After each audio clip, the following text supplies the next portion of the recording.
ini saya hari ini berkunjung ke Pasar Serdang ya di Kemayoran. Kalau kita lihat ini kan ada dua kelompok nih ya. Ada yang jualan di tepi jalan dan ada yang jualan di pasar yang sesungguhnya memang ada bangunannya, tetapi memang bangunannya nampaknya memang perlu revitalisasi ya. Nah, jualannya hampir sama yang saya lihat di luar juga maupun yang ada di dalam. Nah, keluhan dari para pedagang sengaja kami datang ke sini supaya kami mendengar langsung ya apa yang jadi masalah ya. Nah, kalau yang di luar relatif tadi saya dengarkan ya hampir nggak ada masalah gitu ya. Ya bahkan ada juga yang cukup lama lah pokoknya jualan di luar. Nah, justru keluhan ini ada para pedagang yang di dalam ya, yang di dalam karena tentu karena di luar ada, maka banyak konsumen yang tidak berminat untuk masuk ke dalam. Tahu barang-barang itu ada di tepi jalan. Padahal yang resmi ya, apalagi yang harus membayar bulanan, juga ada bayar listrik yang secara resmi itu ada pedagang-pedagang yang di dalam pasar. Nah ini tentu harus segera memang ada jalan keluar ya supaya ya kita harapkan tetap ada win-win solution ya. Semuanya dapat juga ya, yang di luar juga bisa ditertibkan ya, yang di dalam tentu juga jangan sampai dirugikan karena dia juga membayar pajak resmi ya, yang setiap bulannya cukup ya memberatkan kan kalau dagangannya tidak laku ya karena ada saingan yang di luar jalan. Di jalan tentu saja bukan hanya juga berdampak pada pedagang yang di dalam, tapi juga tentu pada pejalan yang menggunakan jalan raya ya, itu kan pasti terganggu karena ruas jalannya menjadi semakin sempit kan. Nah ini kan tentu tidak yang seharusnya bukan untuk jualan, tetapi faktanya sekarang ini jualan dan kita lihat sendiri itu mobil-mobil. Bayangkan kalau lagi ada mobil ambulan, tadi katanya konon tadi laporan ada ambulan yang terpaksa berjalan jadi lambat, bahkan akhirnya pasiennya ya tidak sampai ke rumah sakit ya, meninggal di jalan. Konon ya, ini yang dari laporan para pedagang di dalam. Ya jadi kalau dari harga-harga ya saya lihat tadi saya dengarkan langsung relatif stabil ya, artinya tidak ada fluktuasi yang memberatkan konsumen lah dalam hal ini ya. Tetapi secara umum ya sebetulnya walaupun stabil tapi mungkin stabil tinggi kelihatannya karena dari survei yang ada warga Jakarta itu masih merasa terbebani dengan harga-harga bahan pokok terutama itu ya. Artinya masih dirasakan ya berat bagi warga Jakarta. Nah tentu kalau seperti itu memang benar adanya maka berarti persoalan suplai kan. Nah maka ya tentu ke depan harus dipastikan suplai ke Jakarta ini lancar ya, sesuai dengan kebutuhan itu stabil, tapi stabil yang terjangkau tentunya, harapannya seperti itu. Pak Sus, ini kan kalau kita lihat sebenarnya masih banyak ya di Jakarta yang pasar tradisional bentuknya seperti ini, dan kalau kita berkaca di daerah BSD atau Bintaro itu kan sudah merambah jadi pasar modern ya. Dan dari Ridho sendiri itu ada niatan nggak sih Bang untuk mengubah semua pasar tradisional di Jakarta ini seperti jadi pasar modern gitu dengan rapi dan lain-lain? Betul ya, itulah justru nanti sasaran kita arahnya ke sana, makanya setiap pasar-pasar yang dulu kan terkenal pasar becek ya, padahal kan ya sebetulnya itu sebutan aja sih, sebetulnya kita akan revitalisasi. Ini pun memang sudah layak untuk direvitalisasi. Problemnya ketika mau merevitalisasi lahan penggantinya ini yang belum ada ya. Kan idealnya ada pasar, ada lahan yang dekat dari tempat ini kan. Nah ini problemnya nggak ada. Nah nanti kira-kira jalan keluarnya seperti apa? Apakah nanti mungkin bisa secara bertahap ya? Kalau mungkin saja bertahap kan berarti perlu lahannya nggak terlalu luas kan. Artinya secara bertahap pedagang itu nanti dikendalikan ya pembangunannya lah begitu, untuk supaya sebagian dulu yang keluar baru dibangun terus begitu secara bertahap. Apakah cuma pasti tidak efisien kalau yang seperti itu, tetapi ya itu konsekuensi ya, supaya masyarakat konsumen juga tidak terganggu, sebab kalau jauh pasti juga konsumen juga akan terganggu yang sudah terbiasa belanja di sini.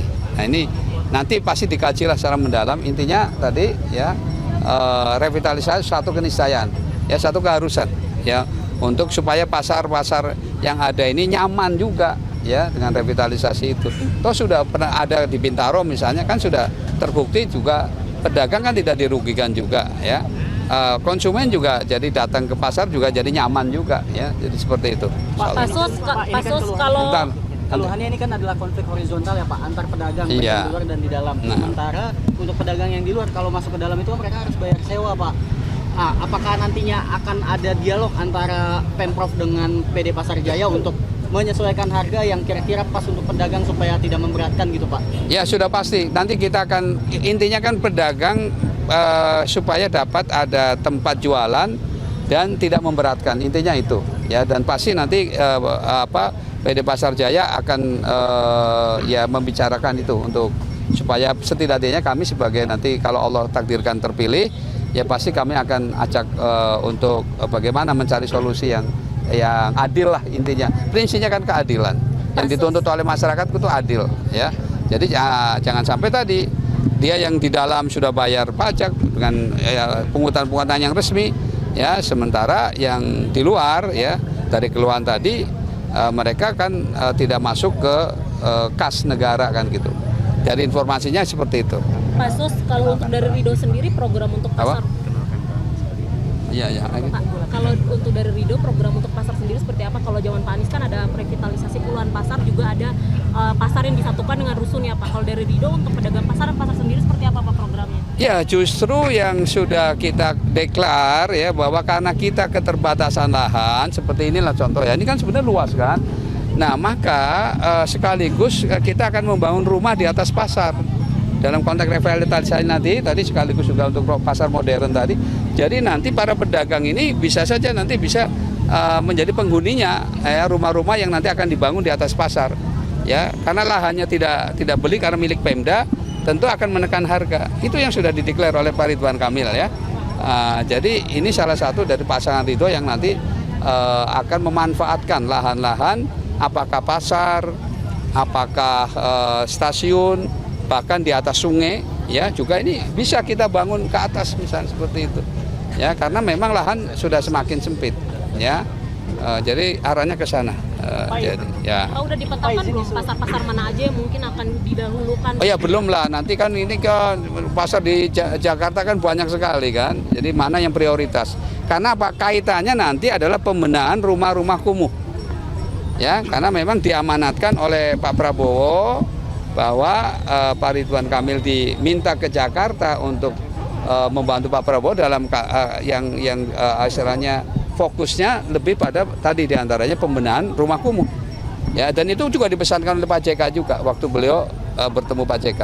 Ya, jadi maka nanti kita akan prioritaskan pembenahan. Jadi sekaligus nanti supaya tadi orang-orang miskin kota terutama dia bisa juga menikmati rumah di dalam kota. Ya. Pak izin isu lain ini Pak Anies. Ini masalah di sini kan terjadi karena adanya premanisme gitu, oknum-oknum yang mengelola tempat sendiri, dan ini terjadi di banyak wilayah di Jakarta.